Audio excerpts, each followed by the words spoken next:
My family and I were dining at an upscale restaurant when my husband, Eric, decided to take charge of the reservation I had made for my dad's birthday. To my surprise, he brought along his own parents and then made a comment that stung. A single father like yours doesn't belong in fancy restaurants. He should stick to cheap pubs. Although I was upset, I chose to respond calmly. You do realize this restaurant is owned by my brother, right? I said. I'm Elizabeth, a 27-year-old office worker. My parents divorced when I was young, and my dad raised me on his own. They split because my dad was always working, and it took a toll on my mom. Even though Dad still loved her and didn't want the divorce, he eventually agreed when she said, "I'm tired of waiting, set me free." After the divorce, I stayed with Dad for financial reasons. He would always tell me, "It's not your mom's fault. It's mine for relying on her too much and neglecting her. I regret making her feel lonely." Whenever I asked why Mom left, he would just sigh sadly. Despite everything, Dad always put me first. He attended all my school events and never missed a birthday or Christmas. Some people make hurtful remarks about us being a single-parent household, but Dad's love made those comments easy to ignore. After the divorce, I occasionally saw my mom, but our relationship grew distant, especially after she remarried and had another child. Once I started working, Dad retired early to enjoy a quieter life. He had worked so hard to support me, and I wanted him to finally focus on his own interests. Although I live on my own now, I visit Dad frequently. 2 years ago, I married Eric, who had been introduced to me by a friend. Eric is hardworking and honest, and my dad quickly grew fond of him. His parents were also welcoming and accepted me immediately. However, the idea of moving into Eric's family home caused me significant distress, especially considering both my parents. My parents are getting older, and I constantly worry about them. They're both retired now and have become increasingly isolated, rarely going out or interacting with others. Moving in together seemed like a good opportunity for everyone, and Eric pleaded with me to consider it. "Please, think about it," he said earnestly. Of course, I wanted to respond to his heartfelt request, but moving into his parents' house would put a considerable distance between me and my dad, making it difficult to check on him as often as I used to. Although Dad is in good health, I feared that if something happened, he might not be found in time. I was torn about what to do, but eventually, Dad offered his advice. "I'm healthy enough to live on my own. I don't want to be a burden to you. You should take care of Eric's family. Just call me if anything happens," he emphasized. Reluctantly, I agreed to move in with Eric's parents, but just a few weeks after the move, I began to regret my decision. The people I thought were kind and welcoming began to show their true colors. Eric and his parents started treating me like a servant, leaving all the household chores, cooking, laundry, and cleaning solely to me while they did nothing. When I asked Eric for help, he brushed me off. "I'm tired from work too.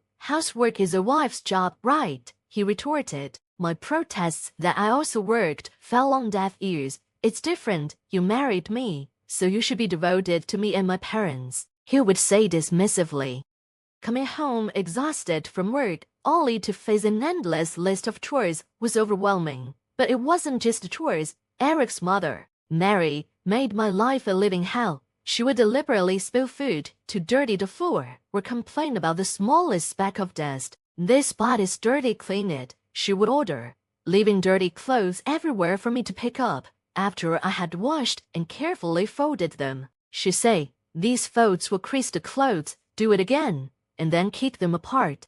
Mary often made cruel remarks about my upbringing, sneering, "You can't even do housework properly because you weren't raised in a proper family. How pitiful. It's amazing you can't hold a job. The company must be blind to hire someone like you. It's your dad's fault for the way he brought you up." I was against marrying someone from such a family, but Eric insisted. I deeply disapprove. "You should be more devoted to us and Eric. If we hadn't welcomed you as a wife, you'd be living a sad, lonely life with your dad." Hearing such insults about my dad made my blood boil, but I had to suppress the urge to lash out at Mary. The worst part was Dad John, my father-in-law, and Eric did nothing to intervene. Instead of supporting me, John would look at me with disdain. And Eric would even join Mary in mocking me. "Mom's right, you lack any gratitude toward us," he would say, echoing her sentiments. "Why is she so cold to you?" Eric sneered. "A woman from a dysfunctional family like yours would have been left on the shelf if I hadn't married you. You hardly have any qualities beyond working and doing housework, so at least do those well. Don't even think about asking to share the chores. That's your role as a wife. Making excuses like being tired from work is completely unacceptable. I won't tolerate it," Eric dictated. Whenever I tried to argue or refuse, Eric's mood would shift dramatically, treating me as if I didn't exist. "How dare you, as a wife, make a fool of me," he would shout. Mary, his mother, would chime in. "Don't stress Eric out when he's tired, only making things worse for me." Some of the furniture in my in-laws' house had been bought with my money, and not by choice. They had abruptly taken me to an electronics store, pressuring me to buy things. I capitulated under the public pressure, not wanting to cause a scene. But the harassment didn't stop there. When I tried to visit my family for Christmas, they obstructed me at every turn. "You're our wife now. Focus on our preparations. We have a feast to prepare and thorough cleaning to do. Your dads all alone won't be doing much, right? We have other relatives to entertain." They insisted. When I persisted in wanting to go home, they responded childishly, spilling juice on my packed clothes and hiding my shoes. Facing daily complaints and harassment, I reluctantly gave up the idea of going back home. Unable to reveal the truth, I told Dad, "The in-laws' house is busy with Christmas preparations, so I'll stay and help. I'm sorry I can't make it back." Dad didn't blame me. "It can be helped," he said gracefully. "Don't worry about it, it's busier there with more people. I can't manage fine alone here," he comforted me. Eric's ongoing tyranny made me seriously consider divorce, but I was troubled about how to break the news to Dad, who was always so understanding and kind. Determined to celebrate my father's 60th birthday without causing him any pain, I secretly made a reservation at a renowned fancy restaurant. Knowing Eric and his parents might object, I simply told them I needed to return home briefly. They grumbled but accepted my excuse when I promised it would be just for the day. Dad was overjoyed when he learned about the restaurant reservation. "I'm so blessed to have such a wonderful daughter. Thank you so much," he said, and hearing his gratitude filled me with immense happiness. However, I never anticipated what would happen next. As we arrived at the restaurant and informed the staff about our reservation, we were met with a shocking revelation. There was already a reservation for 2 under my name, but 3 people were already seated. Confused, I went to check the reserved table and was stunned to find Eric and his parents sitting there. Eric looked up with a smug smile and sneered. "Too bad you can't outsmart us and dine fancy just by yourselves." The in-laws didn't even acknowledge us, engrossed in the feast they had presumably ordered for themselves. Dad, seeing Eric and the in-laws at the table, looked back and forth between us, clearly puzzled. He had only ever seen the pleasant side of Eric and his parents, so his confusion was understandable. Eric, suspecting something was up due to my cheerful demeanor about returning home, had secretly snooped through my phone. He discovered the reservation and preemptively ordered dishes for himself and his family to undermine our plans. With a triumphant expression, Eric began to mock us, "People from poor, single-parent households like you don't belong in fancy restaurants. Know your place and be grateful we're allowing you this much. You should go to some cheap pub instead," he said loudly, drawing annoyed glances from other customers. Oblivious to the discomfort he was causing, he remained smugly self-satisfied. Dad, seated next to me, was dumbfounded by Eric's audacity. I was at my wit's end. I knew Eric and his family were selfish, but I never imagined they would stoop to such shameless levels. My anger reached its peak, threatening to ruin this special 60th celebration. Suppressing my urge to shout, I calmly addressed Eric as he sat there smirking. "This is my brother's restaurant," I said firmly. "He invited us here to celebrate Dad's birthday." At my words, Eric and the in-laws, who had been disinterestedly eating, from "See, my brother," who had been listening to the conversation from the back of the restaurant, appeared with a deeply displeased expression. Although he had been taken by Mom during the divorce, unlike our estranged mother, he has always maintained and cherished his relationship with Dad and me. My brother owns the restaurant and had suggested celebrating Dad's 60th birthday here. He hadn't attended the wedding due to work commitments, but he had seen the photos and recognized Eric. Initially, he thought Eric and the in-laws at the reserved table were there to join the celebration with Dad. But seeing Eric mocking both me and Dad, and the in-laws not correcting him, my brother was furious. "How dare you speak to my sister and Dad like that?" he said, his anger palpable. "I regret allowing you to be a part of this celebration.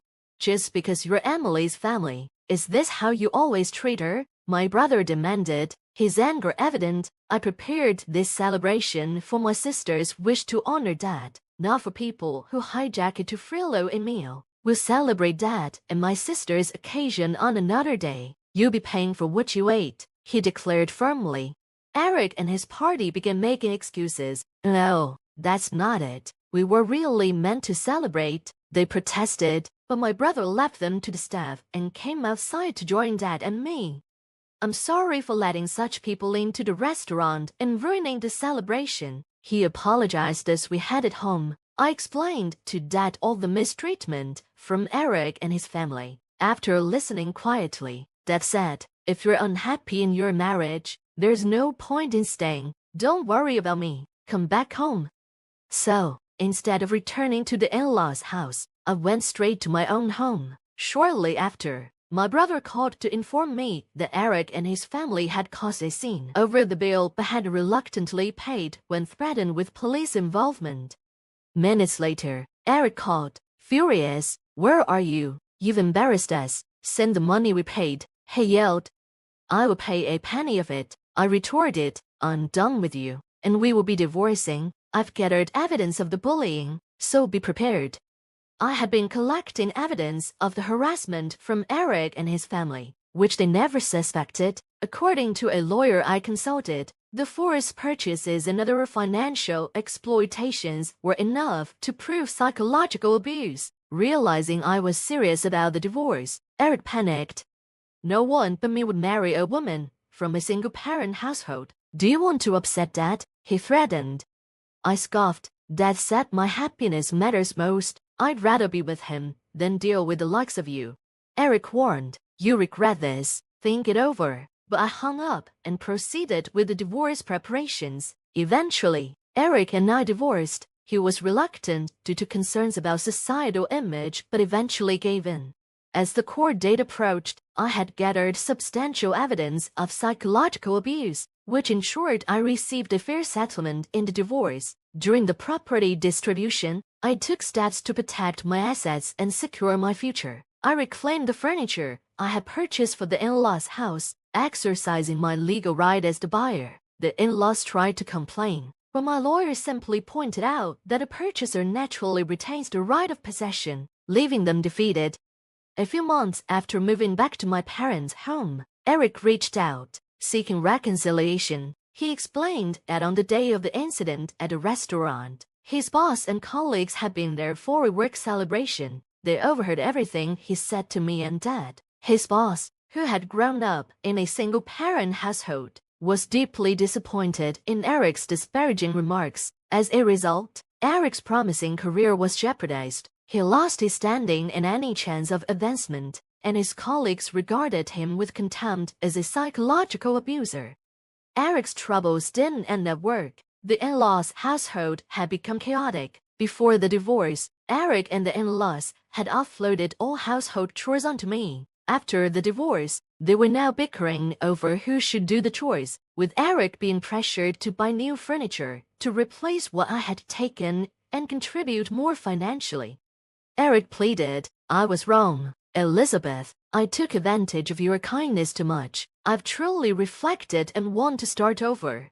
But my feelings had cooled significantly. It seemed likely that Eric was facing increased pressure to manage household chores at the in-laws' place and was trying to offload some of their financial demands onto me. I firmly rejected his proposal. No way. I wouldn't get back with you even if you paid me. I can't see you changing back and exploiting me again once we're married. I was foolish not to divorce you sooner. Maybe Dad's 60th wouldn't have been ruined. We're divorced now. If you contact me again, I'll consult my lawyer, I said, then hung up the phone.